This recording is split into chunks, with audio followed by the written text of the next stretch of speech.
Super Smash Bros. Ultimate has bad online, and I know why. Hey everybody, Jake here, and first let's break down what the issue is with Smash's online, and then we'll talk about why this is the case, and finally how to fix it. So right now, if you hop on Smash Ultimate Online, even in a perfect environment, the game does not feel the same as it does when playing offline. And this is because Smash Ultimate is utilizing something called delay-based netcode, and what this means is that the game introduces a controlled delay on purpose, and this delay helps smooth out the difference in latency between the players. By doing this, the game server waits like a short time before updating the game state to account for the laggy nature of online connections. Now on top of this, Smash Ultimate already, even when you're playing offline, has a higher amount of controller input lag than any other Smash Bros. Game. You're looking at between 6 and 10 frames between pressing a button and the corresponding action happening. So that means that this native built-in lag is being stacked on top of the lag introduced from the delay-based netcode. So before even trying to fix the online stuff, one does wonder if the controller input lag was lessened in Ultimate, if that could yield results more pleasing or acceptable to players across the board. Street Fighter V actually had a similar issue with its controller input lag, and years after release, the developers were able to put out a patch that cut it nearly in half. So it's not impossible to see this as an avenue for a potential fix. Now, whenever we're talking about internet performance though, particularly with fighting games, you're gonna see people inevitably clamor for rollback netcode, so it's probably important we explain what that is right now. Basically, rollback netcode predicts the outcome of player actions in real time without waiting for confirmation from the game's server. This prediction lets players experience immediate responsiveness in their controls. Now, if the prediction turns out to be incorrect, the game will roll back to the correct state. In other words, it corrects any discrepancies between what was predicted and what actually happened. And the game just does this continuously. It continuously updates the authoritative game state. And if a discrepancy is detected during the process, the correct state is applied to ensure that every player in the match sees the exact same game. So the overall idea here is that rollback netcode aims to hide the effects of network latency, making the game feel smoother and more immediate to everybody playing.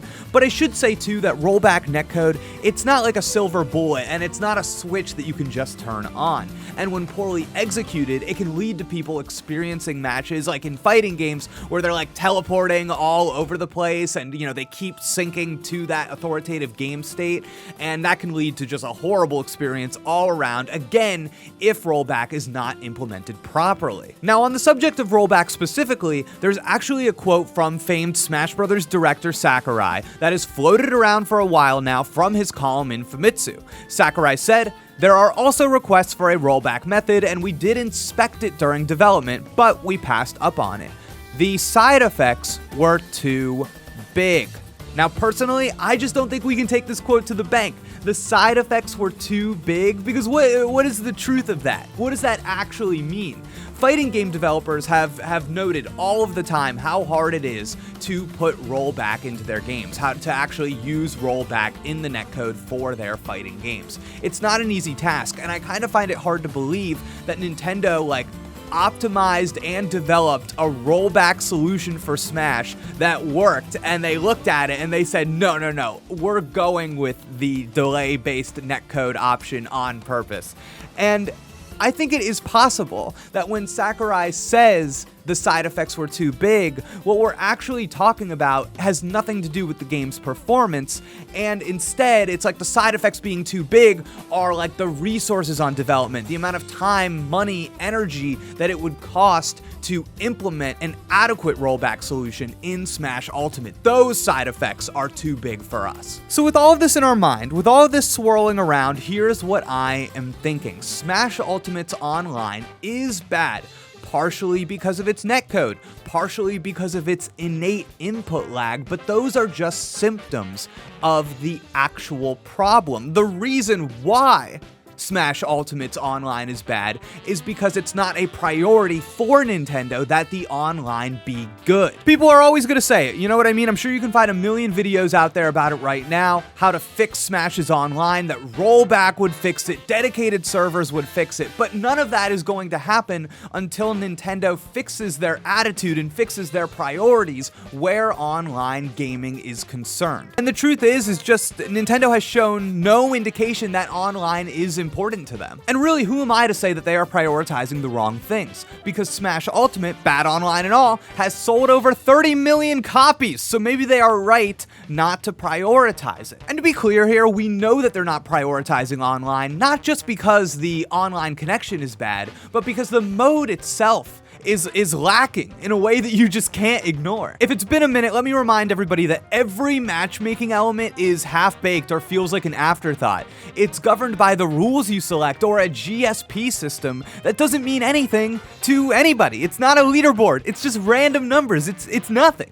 And Smash's version of lobbies are worse than what appeared much earlier in frickin' ARMS. You can't change your character without losing your spot in line, and imagine this, you could have a one-on-one match going on, you could have 4 people waiting in that same lobby, and it doesn't, I don't know, pair those people together to fight even though they're all waiting to do one-on-one matches. And if the host leaves the lobby during any of this, the whole lobby blows up, it's gone. And I guess at the end of the day, it's just kind of crazy to me that a game like Smash, a franchise like Super Smash Bros., that I think is largely valued and prized for its scope, attention to detail, and like sprawling content, pretty much seems to include online play out of an obligation and nothing more, with no meaningful content or progression built around it. Heck, I've been playing Nickelodeon All-Star Brawl 2, and that game was developed in likely under 2 years with a fraction of the budget and resources, and yet it has a far superior online offering that maintains a smooth connection,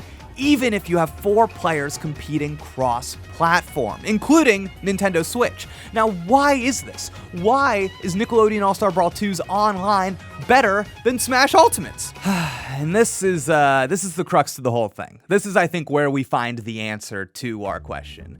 And the answer is, it's because good competitive online is a selling point for NASB 2, whereas it is not for Smash Ultimate. Like the NASB 2 leadership, they likely believe that the competency of their online connection, of their netcode, will affect the bottom line of their game.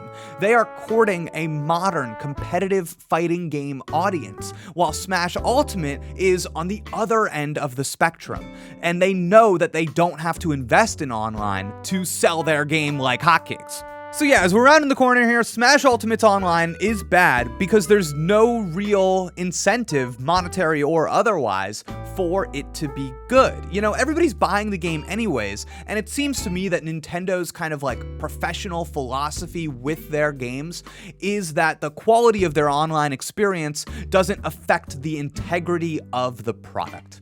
And that's a bummer, because I think it does for, like, a lot of us. But yeah, that's gonna do it for this video. Thank you everybody for tuning in. I'll see you next time. Goodbye.